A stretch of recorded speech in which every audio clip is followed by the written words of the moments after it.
Namaste. Thank you so much for tuning into Radio Karishma. I'm your host, Karishma Singhani, and I'm in conversation with Mr. Jeffrey Armstrong, who is a public speaker and author specializing in the ancient knowledge of the Vedas and presenting it in modern language to contemporary audiences around the globe. Ayurvedic astrologer for over 45 years.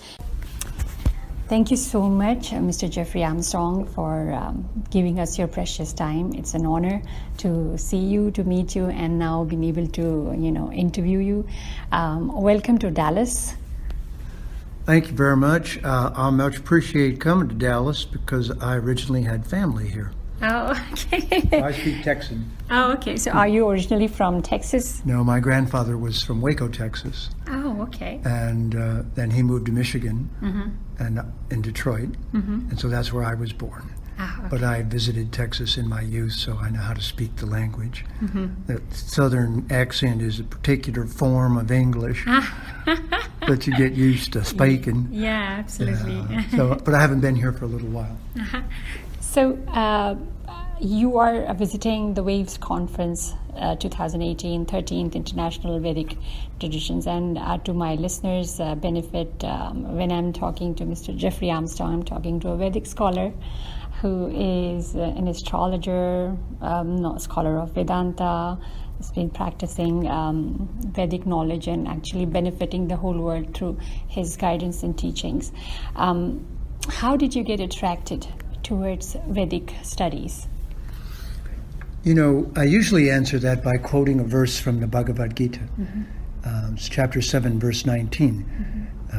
And it says, Bahunam janmanamante, jnanavan mam prapadyate, vasudeva sarvamiti, samahatma sudurlabhaha. After many lifetimes in pursuing knowledge, Vedic knowledge, Vidya, one finally comes to the conclusion, and such an Atma is rare. So at a very young age, I showed symptoms of not trusting the people around me. I could tell that they weren't telling me the whole truth. And when I asked them very deep, penetrating questions, even as quite a young man, in my before teens and then during my teens, if I asked them of my church, I was raised going to Christian church, but they didn't like my questions. And as I found out later, my questions were the questions that they didn't have answers for. So my experience of being raised in America in the time that I was that most people were either uninformed or purposely lying to me and didn't really know the truth. And there was some part of me that wanted to know that, and as it turns out, wanted to know it more than anything else. And if you want to know the truth, then you end up in India, no matter what subject you follow: science, drama, religion, literature, grammar, all of it. All of those pathways lead back to India, and they led me there. Wow. So when you say that that led you to India, but I cannot simply believe that you just picked up your bag and you must have had a guru or you must have gotten some lead somewhere in America. Yeah, as a matter of fact, first it led me back to India, and I didn't know what to do about it. Because, all right, but this culture's been colonized and spoken badly of, and it's not being heralded right now for the greatness that I see, but I see chemistry leads back there, and I found all these trails leading back. And its wisdom was reaching out to everybody at that time. Through the Beatles, through other people, you could feel this pulse of something special was emanating from India. I like to call India Bharat, from Bharat. And we all were sensitized to it because of the 60s. We were breaking out of the bubble of Western civilization. And at that moment, the gurus, as you say, came over. And one of those gurus hit me in the just right spot. And that was the same one that George Harrison liked so much, A.C. Bhaktivedanta Swami, who created the Krishna consciousness movement. Okay. And in 1969, I was a deep seeker of the truth. 2 college degrees behind me, psychology, English literature, poetry. I'd worked in a metaphysical bookstore, reading everything under the sun. And hundreds of books from India, from all over. I'd read 6 or 7 versions of the Bhagavad Gita, but without a guru, it doesn't really land. Yes. Suddenly, this guru landed it, and I got the full experience. And I really never looked back after that. Wow. So you have studied Vedic traditions or Vedic knowledge or studies like on the whole, as opposed to the very recent times we have seen that there is the tendency of specialization, like very recently, a few hundred years, Ayurvedic doctor will practice Ayurveda, a yogi will do the yoga, and a Jyotishi or an astrologer will just practice astrology. But as I'm seeing other scholars here too, you've practiced, you've tried to get the Vedic studies as a whole. How do you see it, that it is very important that one must have the Vedic knowledge to its entirety, instead of just having the few segments here and there? Well, I view the Vedic culture in a very unique way, I think. I call the religions of Judaism and Christianity and Islam what they call themselves, which is people of a book. They say we had a prophet who made a book, and I say that's interesting. And so I took a degree in comparative religion so I could read everyone's book. And I took the trouble to study each of the religions, the ones with a book, and their history and everything. But the Vedic culture is unique because it's the culture or the people of a library. And so there's a couple of very unique things about the Vedic culture. One is they have a library. The second is the language that was used to create that library was perfected before it was used. Yes. In the Ashtadhyayi, Panini says that he's the 50th generation of people working to perfect the grammar. Sanskrit existed for thousands of years before that, but it was oral, or the grammar wasn't just perfect.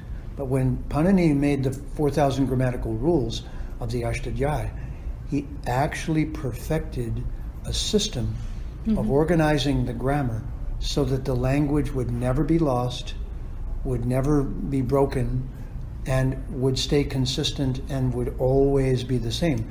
So if you think about this is something that's called in history linguistic drift. All languages have a tendency to drift. So does their meaning. Then the meaning of what the language is carrying drifts, and the meaning of the culture gets lost. Yeah. But for Bharat, the Sanskrit and the Veda means this huge library of information coming down from antiquity, from very reliable and intelligent sources. Once you learn Sanskrit a little bit, you realize how intelligent the people had to be to pass the knowledge forward. So then you realize that you're in the presence of an intellectual giant. And this is what I would say the more competitive rest of the world hasn't always acknowledged or recognized. That India is visibly a giant of the intellect, whose scholars that preceded by thousands of years modern civilization have created an entire library for us as a legacy. And so when I found that library and found that that was true, my own guru's teachings acted as a point of entry. Now I had a library card. But I thought, if this is as wonderful as it is, what he's given me, then why should I stop? Why don't I keep looking at all the departments? Yeah. And I was hungry enough that I just kept looking at all the knowledge departments that I had a hunger for. Yeah. And I still do. So, as ancient as it is, and we've been practicing Vedic traditions here and there, but not under exactly the tagline of that we are practicing Vedic traditions. blame it on the government or the political or the socio-political situations, conditions in Or the India. British. Yeah. I don't No exactly offense, mate. totally. I don't totally blame British for that. Before that, India's been invaded by a lot of others, and then it was a gradual process of not believing in your own system, that breaking that morale of something is not correct about our system, that's why we being so that gradual loss in confidence and maybe the respect we've been practicing, but now we hear more that the new line of scholars are saying coming up, and that we need to put emphasis on Vedic traditions, and it should be. How do you think it is relevant in today's world, and how it can be introduced in modern education through education institutes, even on the primary level? Well, your question is related to the first question also, which is why did I go in this direction? Mm-hmm. And the answer is because education, the Greek word is edukare, which means to bring forth from within. Mm-hmm. So originally, even in Western civilization, education meant to make an assessment of what this person was meant to be, and then the teacher would draw that out from mm-hmm. inside them, and then that is what would get educated. Mm-hmm. But our modern education is actually not that at all. Maybe in a few places that are still more enlightened, but mostly it is a system of getting people ready for employment by mm-hmm. piling information that they don't need on top of them. Mm-hmm. So, especially the education that I had, it was just a bunch of things that I didn't need and would never use that were piled on top of me until I was old enough to be sent off to have a job. It wasn't to tell me the truth, nor was it at all concerned with who I was. Mm-hmm. Of course, that word edukari is in Sanskrit adhikari, mm-hmm. which immediately tells you that the Vedic culture wanted to know, who am I educating? What's their level of hunger mm-hmm. and interest? So these more profound ideas of education also came from India. So what I would say to you is that the more you looked from the outside like I did, I hadn't experienced the flaws that people living inside had. Okay. I hadn't been colonized in that way. Mm-hmm. I hadn't been put under those pressures. Mm-hmm. I hadn't had demoralizing experiences with caste-conscious Brahmin priests or mm-hmm. people who were perverting the knowledge or mm-hmm. any kind of perversion, because I was getting the knowledge in its more idealized form.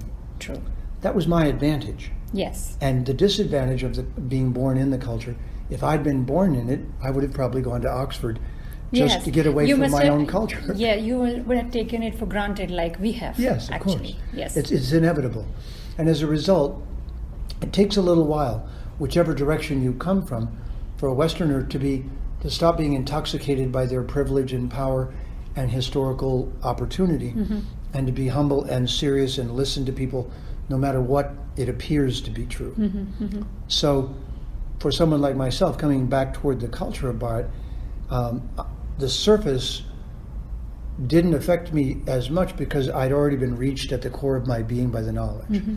So I would say, if you haven't had a mystical experience first, mm-hmm. and it's really profound and you were really hungry for it, mm-hmm. it's harder to come in from the outside and have it stick. Okay. But if you're born inside and you haven't had that, it's probably the same thing. Yeah. You'll probably want to run away from the more objectionable parts of mm-hmm. a country that was damaged badly by colonization. Mm-hmm. Yeah. So it's a paradox for both sides in a way, for all of us right now. Mm-hmm. Mm-hmm. But someone like myself coming in from the outside, mm-hmm. I have a new hunger for all the knowledge. Mm-hmm. Mm-hmm. And those of you who have been living inside the culture of Bharat are the masters of the culture, mm-hmm. but you feel let down because the civilization hasn't delivered its promises in a certain sort of a way. True. And therefore, I think this meeting of all of us together mm-hmm. is what was supposed to happen. Yeah. I so believe so. Probably, is that the reason why there is so much work about Vedic studies happening outside the India? I think so, for two reasons. Yes. One, to further destroy the country, by insincere scholars at universities who are continuing the British tradition. And I don't mean to say this to all Christians, but Christianity in its most unpleasant forms, it has some very beautiful forms, but in its unpleasant forms, has purposely been trying to destroy any culture that it does not like. Yeah. And this is well known now.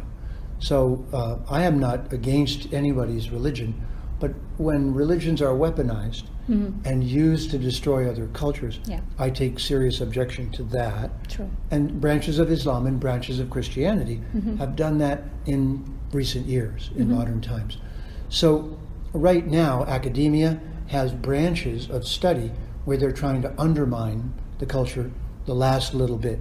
And then there's a whole renaissance that's taking place, people like myself and many others, and in universities, where they have a new appreciation for the truths, and they see that those truths can be rebuilt and installed for everybody, and that they're universally true. They're not sectarian, they're not just a culture's way of doing things. Yes.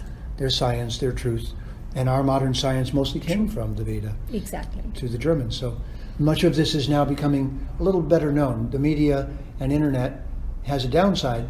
It's selfie heaven, but it's also getting more real information out to people. And gradually this is furthering a new birth of the Vedic knowledge. and giving it a new language, in the sense that it's more called as a spiritual practice as opposed to. But do you think it is that easy, that if we just change the vocabulary and call it a spiritual practice as opposed to the religious practice, is it not undermining the origin of this Vedic studies, where it's coming from? The credit is not given. Like, a lot of scholars are saying that, why give it a belief or a faith color to it? It is just spirituality, it's the way of life. But then a lot of scholars will say that that is not correct. Like yoga, how it's don't see it as Hindu practice, it's a spiritual practice. But then a lot of scholars say that no, it is coming from that land, so that credit should be given. Right. So there is that conflict there too. It is. You think? And this is why the words that you were just using, Hindu and spiritual, are words that I don't use very often. I do identify myself as a Hindu if somebody needs to know which tradition I'm aligned with. But because the word Hindu is not as accurate, say, as Vedic Sanatan Dharma culture, then I'm inclined to say words like that and challenge the listener to ask, what does that mean? So I can then show them the difference between a religion. Technically, there's only three religions: Judaism, Christianity, and Islam. And religion is re ligare in the Latin. It means bound by a book of rules. So the Vedic tradition is not a religion. But it's dharma. The religions have elements that they probably got from the Vedic tradition, because they started 5,000 years ago. True. The Vedic tradition, at least we know it goes back 12, 15,000 years without even blinking. I think way longer. Yeah. So this means probably that knowledge has been, it's pretty well certified now that the Roma, the Gypsies, came out of India, that Rajasthanis went out, that the people that ended up as the Druids of England were the Dravids from South India. And it's probably true that post-Mahabharat war, which is now pretty established at 5,000 years ago, there were migrations out of Bharat because that war was traumatic. But you might well ask, why did Bhagavan arrange for a war, a fight? It really wasn't a war, it was a battle, that would displace the whole culture. So this is something that I believe, that Kali Yuga came to Bharat first as the price they paid for having the Gita spoken and the Avatar appear. Yes. And it weakened the internal structure of the culture, just as Arjuna said it would in the beginning of the Bhagavad Gita. But it also set up a momentum that would eventually become, this time, we're only 5,000 years into Kali Yuga, and the knowledge that was given 5,000 years ago through the Bhagavad Gita is a kind of user's manual to stay strong in you're living in the material world, even when it gets difficult. Clearly that's the theme. when there's a fight or when it's difficult or when you incur resistance, don't give up. Be a yogi still. So I would not call it spiritual. I would say when one has directly experienced yoga in its true sense of the word, not asana, but the true fruit of the change in consciousness that makes one atma-centric and aware of higher realities and directly experiencing them, then they don't really question any longer. But you can see there's a whole gradient of persons who are tasting this in some degree. And so this is probably going to go on for the next several hundred years. Yeah. This sorting out of the correct words to use. But in a little while now, we won't call the specific practices coming out of the Vedas spiritual. Spiritus is a Greek word, it means to breathe. Okay. So pranayama is spiritual. Yeah. It's about how to breathe correctly. Yes. But the rest of it is not accurately described that way. And this is part of my work, is to create a vocabulary in English and to use the Sanskrit vocabulary correctly so that we start to represent the Vedic knowledge on its own terms. Yes. So I was coming to that. Your current project that you're working on is adding or correcting a Gita translation in English, but using the right vocabulary, right? You know, absolutely. You know, when I joined my guru's ashram in 1969, I had been an English and literature major and had a degree in it. So the first thing they did was put me in the translation department where his books were being translated into English. He would do the first translation, speak it in English from the original Sanskrit, and then I and others would be his proofreaders. So the first thing I did for my guru was correct his English. Okay. And so this was a kind of, when your guru empowers you to do a particular thing, absolutely. it has a special charm to it. Yeah. And it was my nature. So the way I'm being used is to evaluate this thing which is coming to me and ask, has it made it into English correctly? Well, it didn't, because English has been the property of Christianity. Yeah. And Christianity has been blocking certain words? forms of knowledge from coming into the culture. The term is gatekeeper. Every culture has gatekeepers that are protecting the culture. So Western culture has been having Christian gatekeepers that were keeping knowledge of India from really making it in. And it wasn't till the 60s that those gates broke. They work so hard just to keep the... Oh, wow. Oh, yeah. Because that when you're that dedicated to something, I mean, they get A for dedication. Yes. But they viewed that anything other than their way was wrong, and they should destroy it before it destroyed everybody. And I don't think it's true, but that I'm sure that many had good intentions from their own perspective. So, but yes, it was very purposeful, this blocking and gatekeeping. And so the English language was formed around Christianity, and that's why you have to use it carefully to bring in Sanskrit terminology, because Sanskrit words are built out of roots. So there may be 3 or 4 or 5 syllables, each of which have a meaning, which gives a primary, secondary, and third and fourth meaning to the word. Good Sanskrit scholars know those 4 levels, and they know which level was appropriate. So it's still very precise. But in English, it's not like that. So you can't find a one-to-one equivalence between English and Sanskrit. So if I say the word dharma, there is no one English word that translates that. Correct. It's not religion. It's not spiritual. There's actually no English word for that. There's no English word for that at all. You have to write a sentence or 2 or 3 or a paragraph to actually draw out the correct nuances and meaning of that word. And that's part of the work that I'm been working on. Okay. So tell us more about that how different would it be from the previous translations of Gita in English, your work? Well, how long have you been working on? A little bit more. About 10 years. Wow. Because there are many translations, and I honor all the translators, especially the ones from Bharat who sincerely brought it into the best English they could, my own guru amongst those. But translation means to carry across. And at any given time, the situation, the political and technological situation, the gatekeepers, the forces that would be in the presence of, block the entry of the truth of the knowledge. The American transcendentalists, Emerson and Thoreau, and Parker and Channing, a whole group, when they were known as transcendentalists, they were reading the Bhagavad Gita, the Vishnu Purana, and the Upanishads in French. Wow. And they were holding meetings and explaining the meaning of the Vedas, as they knew it, to their friends and at universities. But it couldn't get out of certain East Coast circles. They called them the Boston Brahmins. So they were, there it was tolerated. But if you went to less enlightened areas, it wouldn't have been. Okay. So it's required a change in the political and technological state of the world for this knowledge to stand up for itself, because it's only through mass media now, and just like we're doing now with an interview, that thoughts like this can reach people and they can go, oh, so that's what's been happening. Yeah. Because Fox News is not going to tell them No. this story.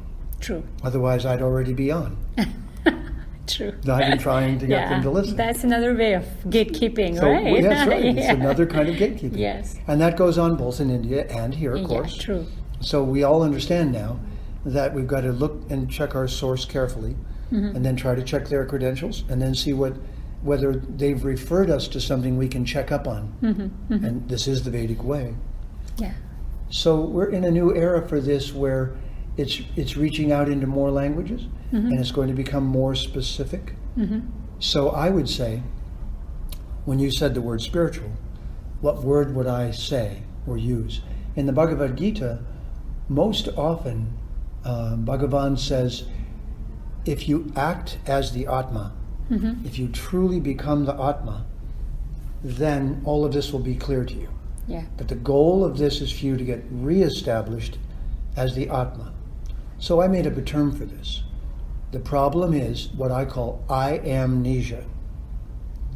I-amnesia. It's a confusion over who I am. Yes. So I wouldn't call that spiritual. I would say, if I thought I was my shirt, but I'm not, then I was just confused. I thought I was my shirt, but I'm not. So what the Gita teaches and what yoga teaches is that these elements that our material body is made of are not us. They're just food we ate. This is the food body. That's what I call it, the lunch body.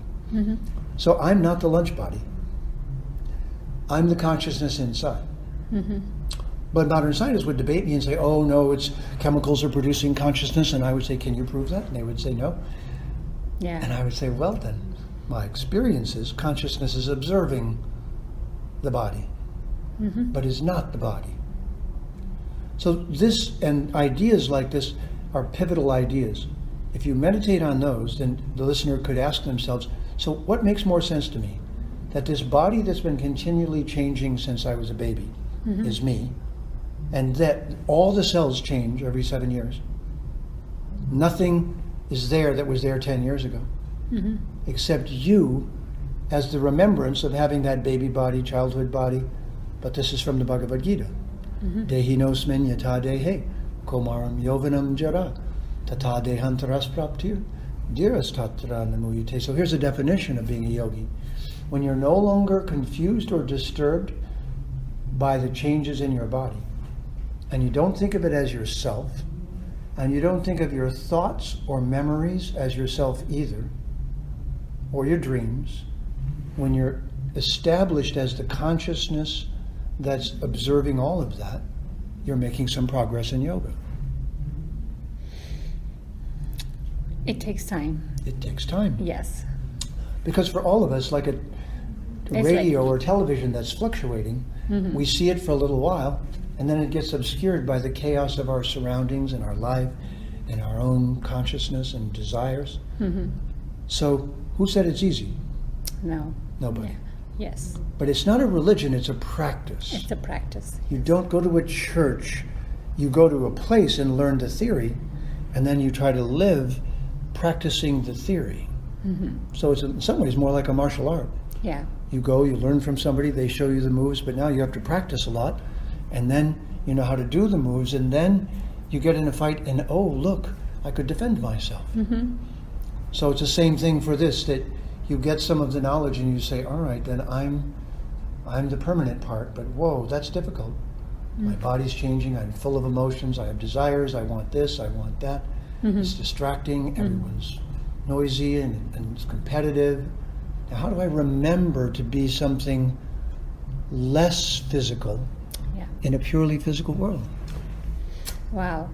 Another of your favorite area of studies is astrology. We were talking about that yesterday. And tell me what attracted you towards that? Yeah. It really is the case that if you understand the concept of reincarnation, in the Bhagavad Gita, in the 6th chapter, Bhagavan says, those who don't finish their yoga program in one life, this is Arjuna's doubt, he said, if you don't finish it, do you fail and are you just done? And Bhagavan says, no. You go to Svargaloka, you have a vacation, you spend some time with your cousins, the Devas. It goes on and on and on. You have a lovely time. And then you come back and take birth in a reasonable family, get a reasonable body, and at a certain stage, all your faculties are working, and you wake up and you remember where you left off your yoga. And take forward. And you step from there. So I'm certain that that was the case for me. So one night I went to a party when I was in university. I was 19 years old. And at the party someone played a record, and it was a recording of the characteristics of the 12 signs of the zodiac. Okay. And it played, and I'd never really paid attention to them before. And I listened, I'm a sophomore in university and just finding my way. But I heard it and I went, oh, that's very interesting. Stars. So as I walked outside, it was a clear night, I looked up at the sky, which was totally clear that night. Lots of stars. And for some divine reason, there was a meteor shower right at that moment. Wow. And it went choo, choo, choo, choo, choo, choo, choo, choo, choo, over my head. And I looked at the sky, and it looked like someone's brain. And the meteorites looked like neurons flashing in the brain. And I had this realization that I was inside someone else. Now, this is exactly the description in the Vedas of the universal Purusha, of the universe as a person. Yata pinde tata brahmande. We're little beings inside of a big being. That big being is pretty amazing. And we're down here, and everything is connected.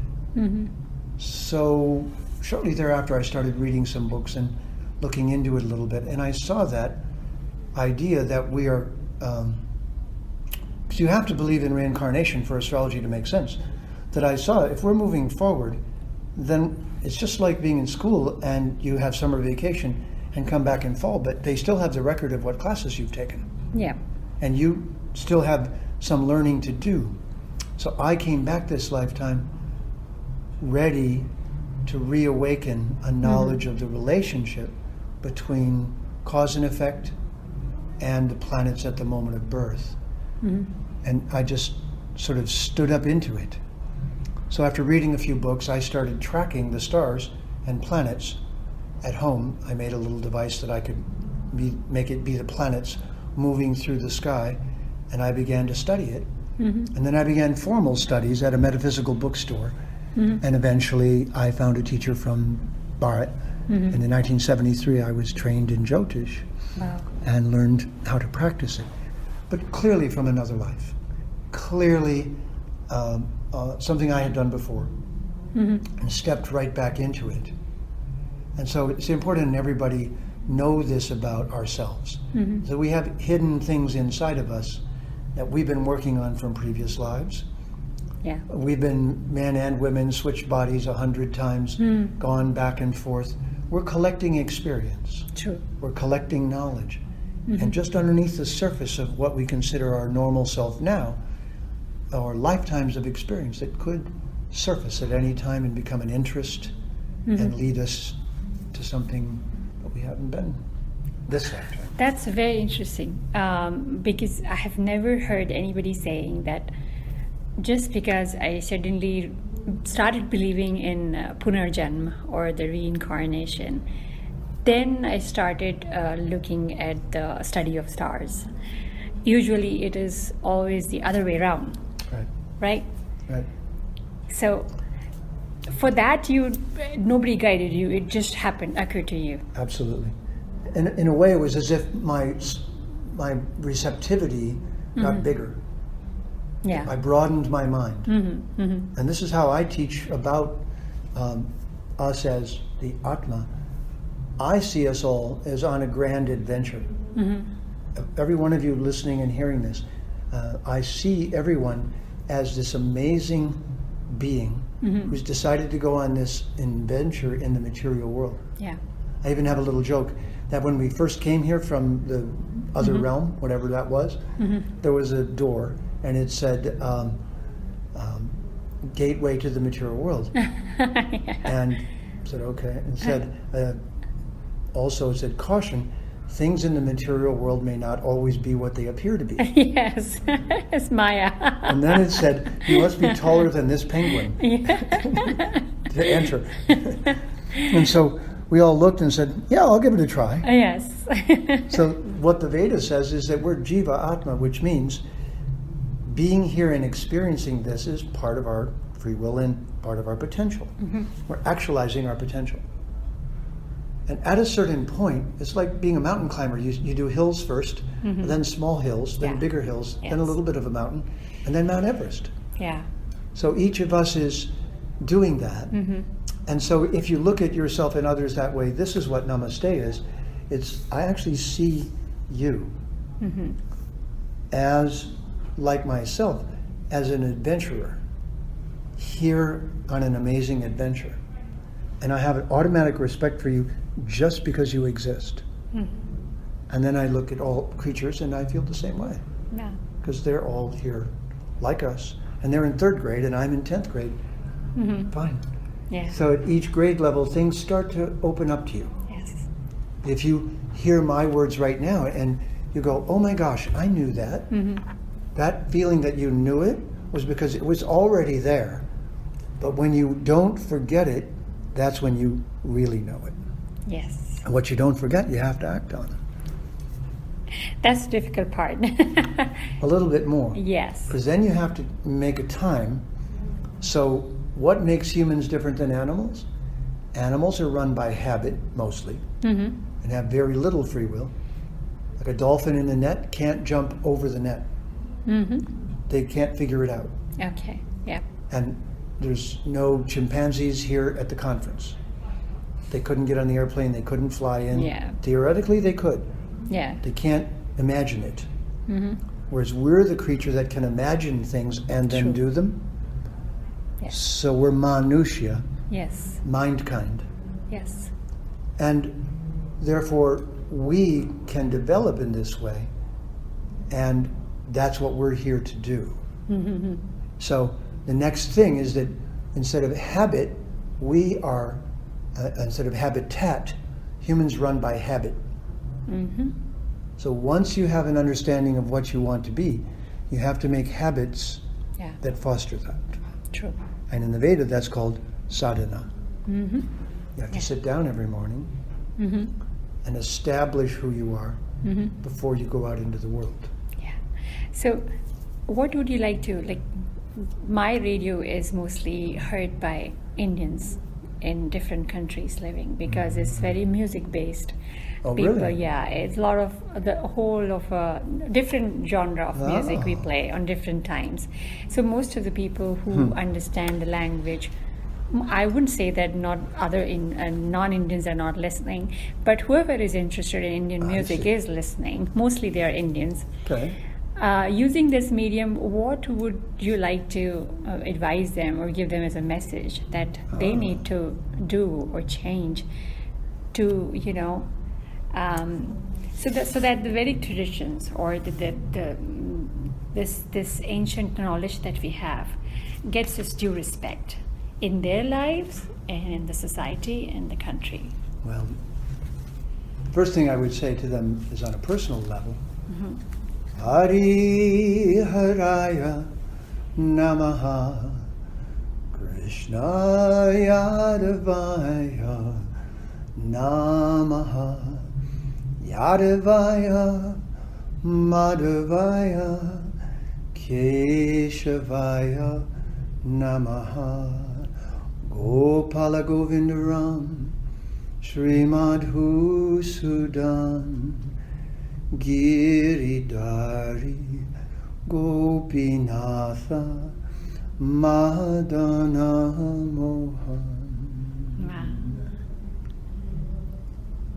We can talk the jnana and speak the knowledge, but until it becomes one's own, and until it touches the heart, and we have even higher emotional experiences than all of the beauties around us can give us, which is pretty amazing. If you've ever really loved somebody, a child, a lover, a parent, you've probably loved all of those. If you have, then that potential in us is also being awakened. And the Veda awakens that in the most remarkable way that any culture that I know ever has, to a more nuanced level. I played sitar for 3 years. I was trained to sing when I was younger. Yes. But no one sings like Bharat. No instruments play. Like my sitar teacher's father was from South India, Karnataka, and he knew the older music with the 80 ragas and all the tunings and everything, and scored films in the 30s and 40s in Bharat. But Ashin Batish was my sitar teacher. And I only did it for 3 years, and not with any mastery, but enough again to understand the depth of the culture. So there are parts of this culture which can only be understood by mantra chanting, by singing kirtan and bhajan, and also by being willing to allow oneself to have particular emotions. And emotions are so much more powerful in a way than thoughts for sustaining us.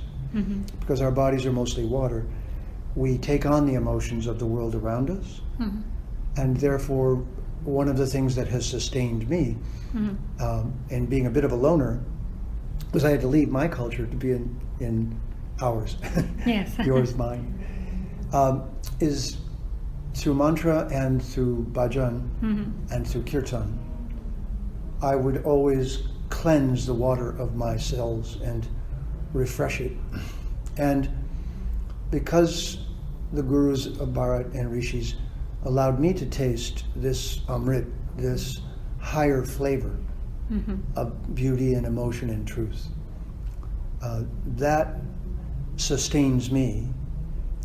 And through those mantras every morning, through those mantras and through those sound vibrations, I would say that the very essence of the culture is available to everyone. And that it's very important not to get distracted by externals. That in a certain sort of a way. I mean, this is the truth of Bharat, that after 1,200 years of vicious colonization, where 80 million people at least just outright were killed, and so much damage was done, the culture itself is still 80% Hindu. Yes. Which I proudly say I am. Part of. Part of, indeed so. And so it is something that you are truly initiated into, you're let in. But for those of you who were there from the start, it's easy for you to think of it as you, or as familiar, or just even coming just from your family. And that can act as a limitation to keep you from tasting as many flavors.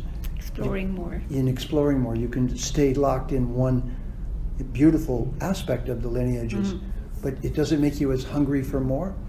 I can tell you as one who's come in from the outside and been let in by the rishis and gurus, not someone who broke in or came to steal, but someone who was invited in.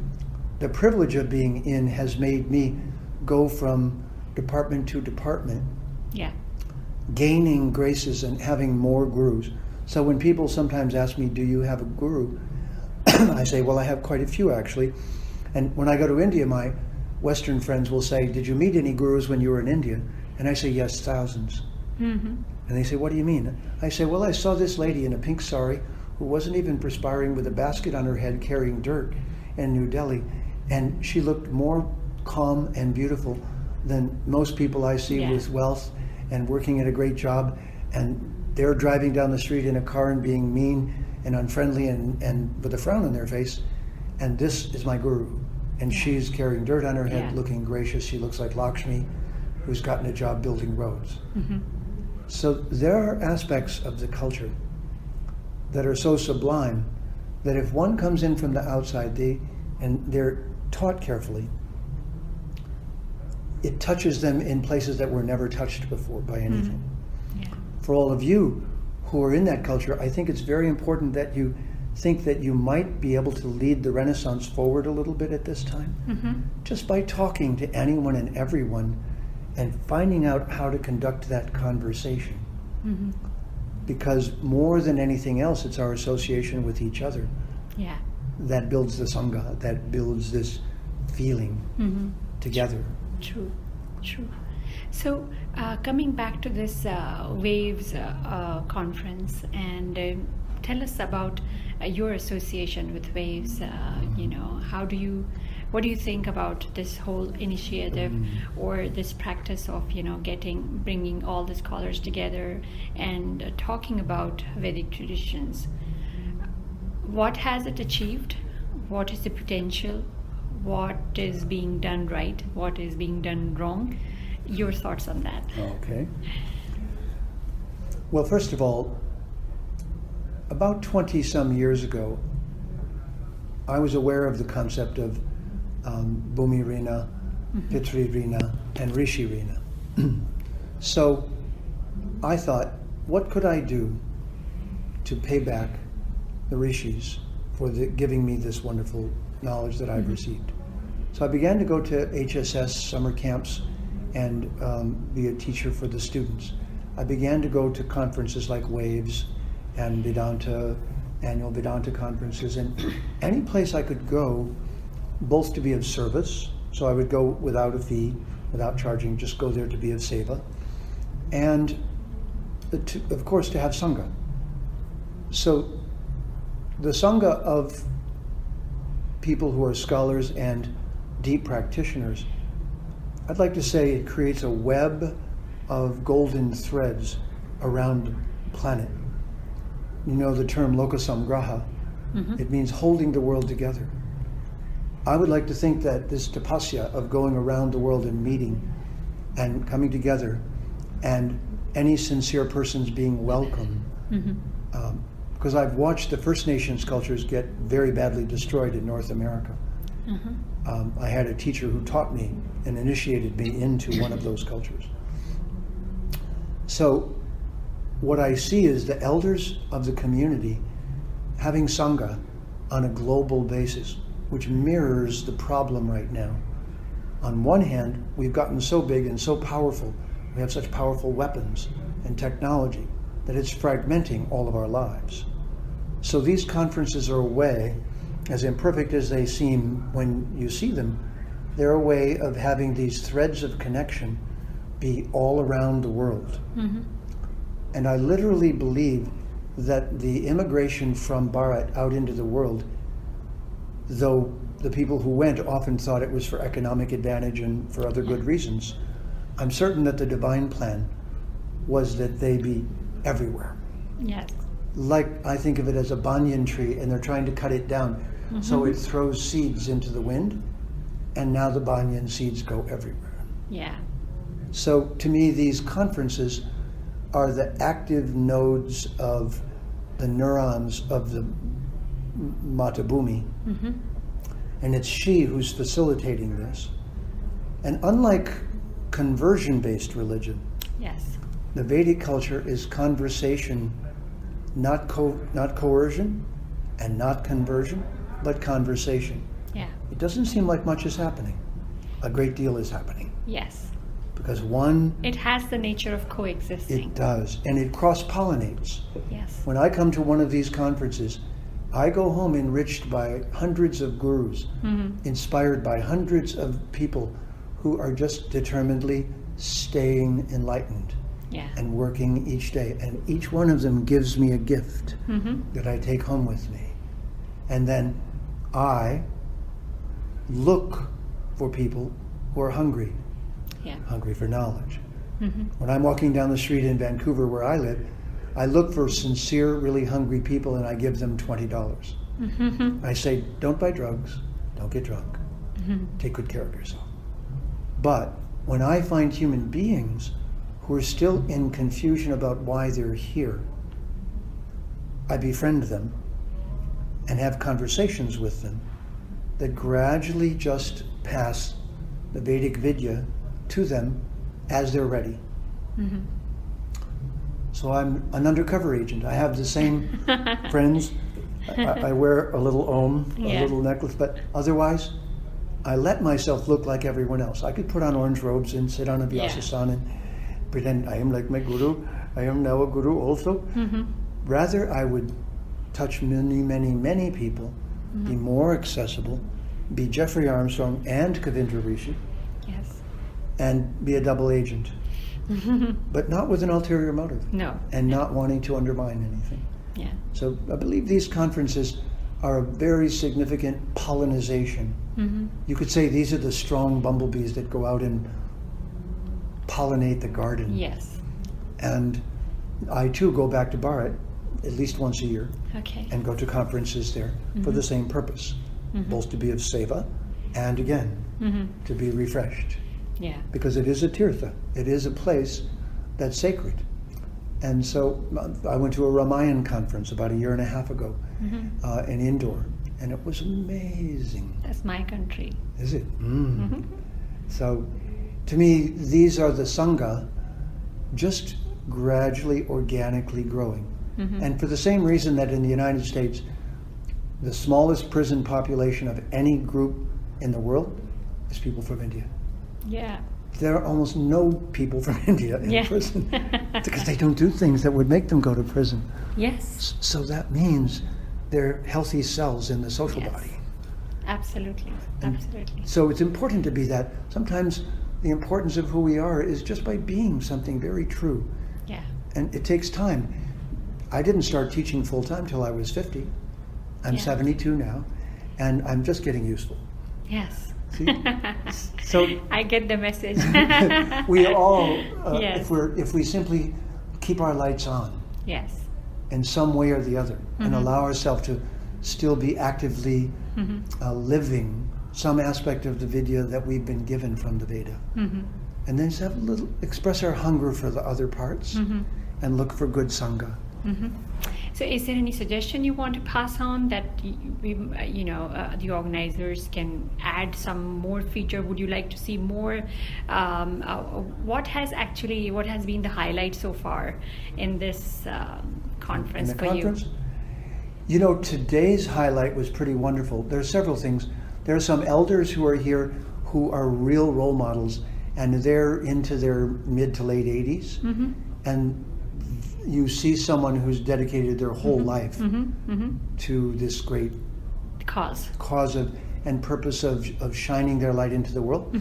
And their body's getting older, you can see it, but they're still here.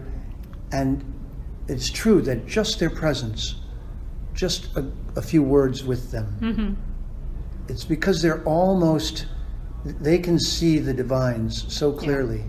And as the body gets a little thinner, when the elders of the Vedic community are with you, there's a transparency about them and an honesty about them that really is important. Yeah. And then today, there were some young people who gave talks.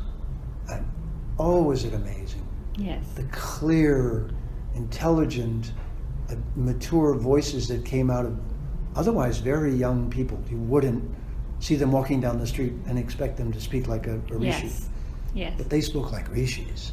Yeah. You could just feel this amazing, with clear diction, grasp, beautiful diction of Sanskrit. beautiful presence, not nervous, up in front of 300 of their elders Yes. and just not flinching or missing a beat or shaking. And I saw, these Yeah. future thought leaders Yes. are so beautiful. So really, I think it's important to remember that the rishis and sages 5,000 years ago met together with Vedavyas.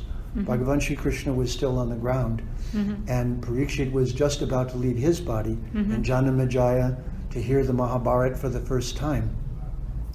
That pivotal time in history, only the culture of Bharat had the vision to write down the knowledge that would have been lost, as it Yes. was in all the oral cultures. Every other oral culture, the Mayan culture in Central America, had 400 books in their library when the Spanish came. And they burned. have 3 now. Yeah. Yep, Well, a lot of Vedic library were also burned by of course, Nalanda, England. so many, Yes. but not enough Yes. to extinguish the light. Yes. And so therefore, to me, on a practical level, everyone has to find their way through the world. But while you do that, never give up your root Yes. of your culture. Keep it, foster it, find some book, some skill, some art, some part of the Veda that nurtures you, and keep that alive and pass it on and share it with others. And it will grow like a garden. Yeah. So, in the end, I would like to tell my listeners that you're a poet too. You started writing poetry at a very young age. So why don't you just share one of your many poetry that you must have written, one poem, something that you would like us to, All right. Well, I guess I'll sing you a song. Because I did some albums of music some years back with a fellow named Michael Cassidy. Oh, okay. I was the lyricist and he wrote some of the songs as well, but he was the leader of the band and the singer. And they're all songs based on Vedic Vidya. Okay. Wow.